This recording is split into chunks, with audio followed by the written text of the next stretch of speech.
Ladies and gentlemen, the creator of Hook Up the Musical, we have Jude Gitamondoc. Mayong gabi ni mo diha, Jude. Yes, sir. Tell me about your new creation, Hook Up the Musical. Unsa man ni? What is it about?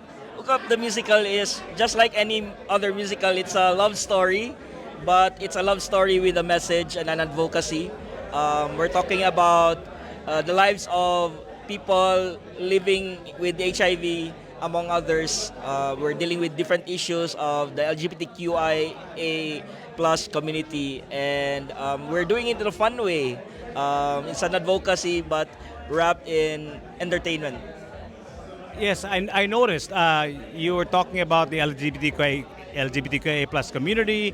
You were talking about HIV.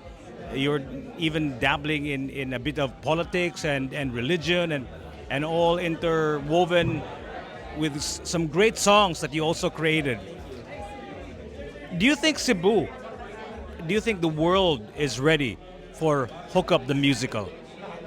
As I said earlier, we'll soon find out. But I think it's a step that we should take. It's one of those things that, as a community, we need to learn and grow. So I'm hoping that Cebu will take the leap with us and be with us come our show dates. You know, I just have to say this. You have something really special here, Jude, and I think this has not just potential for the Cebuanos, but maybe perhaps the entire country, even the world. How do you feel about this particular musical? Because you've had several musicals, right? How do you feel about this particular baby of yours? This one, we really patterned it after. I was sort of inspired by the musical Six. It started in a very fringe event in Edinburgh Festival. Very small venue, but it became this big phenomenon. So, you know, gamay ray kuan, pila ray pad sa unggoy.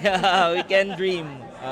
And I'm hoping that you'll not only get support from Cebu, but from the Filipinos and perhaps all over the world. So why don't you invite them to start supporting this particular project of yours? Because this is a lot of impact, not just here in Cebu, but these are issues that are being discussed all over the world. Why don't you invite our viewers and our listeners to your musical? Go ahead, Jude. Hook Up the Musical is a play not just for LGBTQIA community, but for everyone. It's a story of our community, of how we are able to empathize with people living with HIV and people of different colors. No? So I hope Cebu, you will join us this November 29 and 30 at the CDU Auditorium. We have shows at 4 p.m. and 8 p.m. on each day. So hope to see you there. Join us for Hook Up the Musical. Ladies and gentlemen, the man himself, Jude Gitamondoc. Daghang salamat, Jude. Thank you.